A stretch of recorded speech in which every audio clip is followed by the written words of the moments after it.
You have to consistently pursue and believe that we can deliver conservation.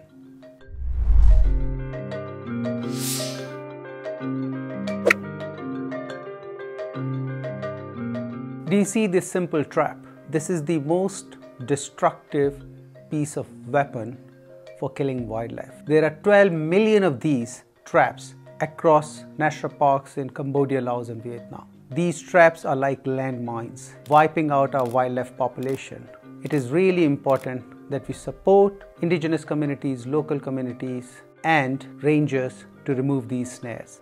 WWF has a very holistic solution or a strategy to address illegal wildlife trade. Number one is stop the poaching, to ensure that the species and the forest are protected on the ground. Second, stop the trafficking, to ensure there is no trafficking. And number three, stop the demand, because if there is a demand, there will be a poaching, so we have to work on it. And number four, policy advocacy. We have to work with governments, with donor agencies, with corporates, with general public to ensure they understand the value of wildlife and the consequences of illegal wildlife crime. In general, rangers monitor the wildlife, they protect animals, they remove snares, they work with local communities for protection of these sites. The challenge is, majority of the rangers do not have the right working conditions and they don't have the skills and the equipments they need to do their job effectively. We need to have global standards that addresses both physical and mental health of rangers.